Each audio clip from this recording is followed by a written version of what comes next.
Corona काल में बच्चों के इम्तिहान पर खतरे का साया मंडरा रहा है। हालात को देखते हुए केंद्र सरकार ने लंबे मंथन के बाद, आपको बता दें, सीबीएसई की 12वीं की परीक्षा को रद्द करने का फैसला कर लिया है।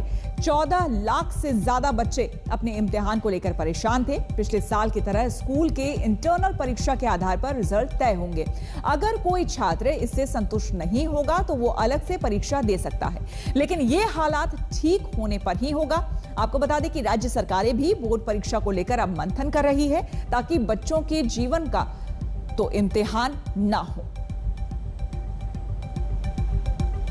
खुशी है इस बात की कि बच्चों के हित में फैसला लिया गया है, बच्चों को स्वास्थ्य को ध्यान में रखते हुए फैसला लिया गया है, क्योंकि देश भर के 1.5 करोड़ बच्चे इस बात से दुखी थे कि उनकी 12वीं की क्लास लगातार खिंचती जा रही है, वो खत्म होने का नाम नहीं ले रही। दूसरी तरफ उनके मन में ये भी था कि अब हम आगे की पढ़ाई कैसे करेंगे जब 12वीं खत्म नहीं होगी, और अगर परीक्षा देने के लिए बाध्य किया जाएगा तो उसका नुकसान ये है कि आज जिस तरह से देश में कोरोना बढ़ रहा है उसमें उनकी जान को खतरा था। कोई भी पेरेंट नहीं चाहता था कि उसके बच्चे को उसकी जान पे खेल के परीक्षा दिलवाई जाए। जो 12वीं के पेपर हैं उनके बारे में सारी जानकारी देश की लेके और सब जो शिक्षा मंत्री थे उनके सुझाव लेके और सारी बैठक करने के बाद आज उन्होंने जो पेपर थे वो कैंसिल कर दिए।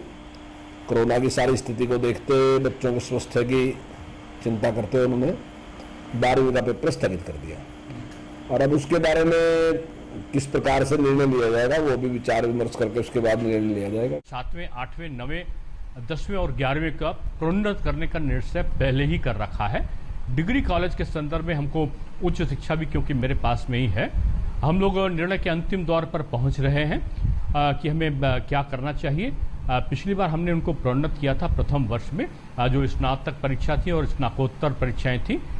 इस बार हमें क्या करना है, उसका आधार क्या होगा, ये भी हम लोग जल्द ही उच्च स्तरीय बैठक के बाद, जो हमारी कोरोना की संक्रमण की स्थिति है, हालांकि उत्तर प्रदेश की स्थिति अन्य प्रदेशों से काफी भिन्न दिखाई पड़ रही है। Honorable Prime Minister has yesterday, our Honorable Prime Minister has announced a circular to all the CBSE's boards, stating that this year CBSE 12th exam will stand cancelled. So we discussed with our Chief Minister also regarding this, because we were waiting for the CBSE announcement.